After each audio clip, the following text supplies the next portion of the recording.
Assalamualaikum warahmatullahi wabarakatuh. Apa kabar teman-teman semua? Semoga dalam keadaan sehat selalu dan lindungan Allah Subhanahu wa taala. Teman-teman, kali ini saya akan berbagi ilmu tentang pasar modal. Apa itu pasar modal? Pasar modal adalah pasar yang memperdagangkan instrumen-instrumen saham dan utang berjangka panjang atau lebih dari 1 tahun. Instrumen pasar modal yang diperdagangkan terdiri atas: pertama, medium term notes adalah surat berharga tanpa jaminan berjangka waktu menengah yang dapat diperdagangkan di pasar uang. Biasanya yang disebut berjangka menengah adalah berkisar antara 1 sampai dengan 5 tahun.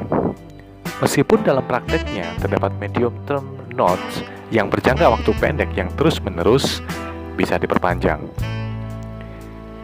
Yang kedua adalah treasury notes, adalah surat berharga jangka menengah yang diterbitkan oleh pemerintah atas unjuk dan diperdagangkan dengan potongan harga atau diskon.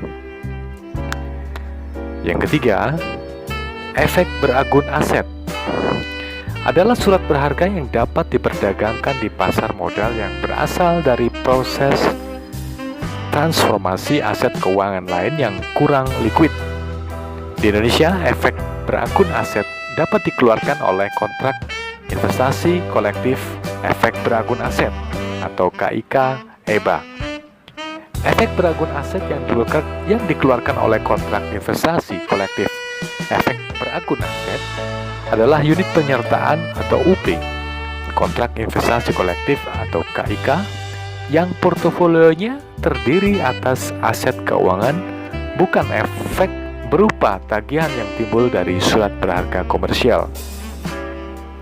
Sewa guna usaha, perjanjian jual beli bersyarat, perjanjian pinjaman cicilan, tagihan kartu kredit, pemberian kredit termasuk kredit kepemilikan rumah atau apartemen, dan efek berupa utang yang dijamin oleh pemerintah. Aset yang membentuk portofolio kontrak investasi kolektif efek beragun aset diperoleh manajer investasi dari kreditur awal melalui pembelian atau tukar-menukar komposisi. Aset tersebut dicatat atas nama bank kustodian untuk kepentingan pemegang efek beragun aset. Yang keempat, instrumen pasar modal. Yang keempat adalah obligasi, merupakan surat tanda bukti utang dari perusahaan penerbit emiten kepada pemegang obligasi. Pemegang obligasi pada umumnya menerima pembayaran bunga atau kupon. Daripada saat jatuh tempo akan menerima pembayaran nilai pokok sebagaimana tercantum dalam obligasi tersebut. Jangka waktu obligasi telah ditentukan umumnya 5 tahun hingga 10 tahun. Yang kelima adalah treasury bond, merupakan instrumen utang pemerintah yang berjangka waktu panjang. Yang keenam adalah reksadana. Reksadana adalah wadah yang dipergunakan untuk menghimpun dana dari masyarakat pemodal untuk selanjutnya diinvestasikan dalam portofolio efek oleh manajer investasi. Berikutnya adalah kontrak berjangka atau future. Adalah kontrak standar antara dua pihak untuk membeli atau menjual suatu aset dengan harga tertentu, di mana penyerahannya dilakukan di masa depan melalui mekanisme bursa yang terorganisasi. Selanjutnya adalah saham atau stok. Adalah surat penyertaan kepemilikan atas suatu perusahaan. Kepemilikan ini diwakili oleh sertifikat saham yang menyebutkan nama perusahaan dan nama pemilik saham apabila saham tersebut atas nama bukan atas unjuk. Berikutnya adalah sertifikat right. Adalah hak yang melekat pada saham yang memungkinkan para pemegang saham lama untuk membeli saham baru yang akan diterbitkan oleh perusahaan sebelum saham tersebut ditawarkan kepada pihak lain. Selanjutnya adalah warrant. adalah hak yang diberikan kepada pemegang saham untuk membeli suatu jumlah proporsional saham biasa pada waktu dan harga yang sudah ditentukan. Biasanya warrant dijual bersama dengan surat berharga lain seperti obligasi. Selanjutnya adalah opsi. Adalah suatu kontrak antara penjual opsi dan pembeli opsi, di mana penjual opsi menjamin adanya hak dari pembeli opsi untuk membeli atau menjual saham tertentu pada waktu dan harga yang ditetapkan. Nah, sekarang apa saja manfaat pasar modal? Baik, manfaat pasar modal bagi emiten yang pertama adalah menyediakan sumber pendanaan atau pembiayaan jangka panjang bagi dunia usaha. Yang kedua adalah jumlah dana yang dihimpun dapat berjumlah besar. Yang ketiga, dana tersebut dapat diterima sekaligus pada saat pasar perdana selesai. Selanjutnya adalah solvabilitas perusahaan tinggi sehingga memperbaiki citra perusahaan. Solvabilitas adalah kemampuan perusahaan untuk membayar utang-utangnya karena jumlah aktivitasnya melebihi utang-utangnya. Berikutnya, ketergantungan emiten terhadap bank menjadi kecil. Cash flow, arus kas, hasil penjualan saham biasanya lebih besar dari harga nominal perusahaan. Manfaat selanjutnya adalah emisi saham cocok untuk membiayai perusahaan yang berisiko tinggi. Kemudian jangka waktu penggunaan dana tidak terbatas.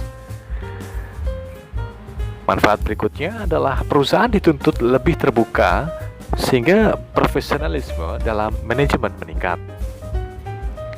Selanjutnya, emiten lebih dikenal oleh masyarakat, dalam hal ini go-public, merupakan media promosi secara gratis.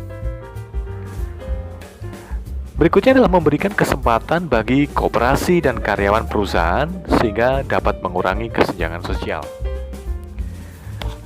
Manfaat selanjutnya adalah profesionalisme dalam manajemen meningkat. Nah, sekarang manfaat pasar modal bagi investor apa saja? Yang pertama adalah memberikan kesempatan kepada investor untuk memiliki perusahaan yang sehat dan mempunyai prospek yang baik. Selanjutnya, mengembangkan nilai investasi sesuai dengan pertumbuhan ekonomi. Peningkatan tersebut tercermin pada meningkatnya harga saham yang mencapai capital gain atau keuntungan antara beli dan jual sebuah saham. Selanjutnya, memberikan dividen bagi mereka yang memiliki atau memegang saham dan bunga tetap atau bunga yang mengambang bagi pemegang obligasi. Manfaat pasar modal bagi investor berikutnya adalah memberikan hak suara dalam RUPS atau Rapat Umum Pemegang Saham bagi pemegang saham, memberikan hak suara dalam RUPO atau Rapat Umum Pemegang Obligasi bagi pemegang obligasi.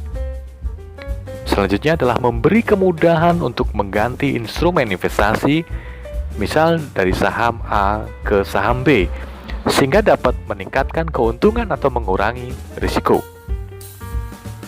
Manfaat selanjutnya bagi investor adalah memberi kemudahan untuk melakukan investasi dalam beberapa instrumen atau diversifikasi sehingga dapat mengurangi risiko. Nah, sekarang manfaat pasar modal bagi lembaga penunjang apa saja, yaitu menciptakan bisnis dan instrumen investasi yang menarik. Berikutnya adalah menciptakan lapangan pekerjaan atau profesi. Kemudian manfaat pasar modal bagi pemerintah apa saja? Yang pertama adalah memberikan kesempatan kepada masyarakat untuk turut serta memiliki saham perusahaan sehingga dapat mengurangi kesenjangan sosial, mendorong laju pembangunan, mendorong investasi, penciptaan lapangan kerja, memperkecil debt service ratio atau DSR atau rasio utang, dan mengurangi beban anggaran bagi BUMN atau badan usaha milik negara. Peran pemerintah sangat besar dalam mengembangkan pasar modal. Pemerintah berperan penting dalam memasarkan volume pasar modal, baik secara langsung maupun tidak. Pemerintah secara tidak langsung Pengaruh pemerintah terjadi karena aktivitasnya sehari-hari sebagai konsumen raksasa. Untuk menjalankan roda pemerintahan sehari-hari, pemerintah memerlukan barang dan jasa yang nilainya tercermin dalam anggaran belanja negara. Karena nilainya besar, konsumsi pemerintah akan mempengaruhi perekonomian secara nasional dan pada saatnya akan merembet ke pasar modal. Ketika pemerintah meningkatkan anggaran belanja, ekonomi bergairah sehingga perusahaan dalam beroperasi dan bursa saham pun akan berkembang. Pemerintah secara langsung juga memainkan peran dalam mengembangkan pasar modal, yakni melalui lembaga pemerintah yang menjalankan kebijaksanaan atau kebijakan moneter, fiskal, dan kebijakan lain yang mendukung perkembangan pasar modal. Demikian tadi teman-teman, sekilas informasi tentang pasar modal dan manfaat pasar modal apa saja bagi emiten, bagi investor, bagi penunjang, bagi pemerintah. Dan instrumen pasar modal apa saja sudah saya sampaikan di awal tadi. Demikian, semoga bermanfaat. Jangan lupa klik subscribe, jangan lupa sarapan pagi, jangan lupa bersyukur, dan jangan lupa sholat. Terima kasih, tonton terus video saya. Wassalamualaikum warahmatullahi wabarakatuh.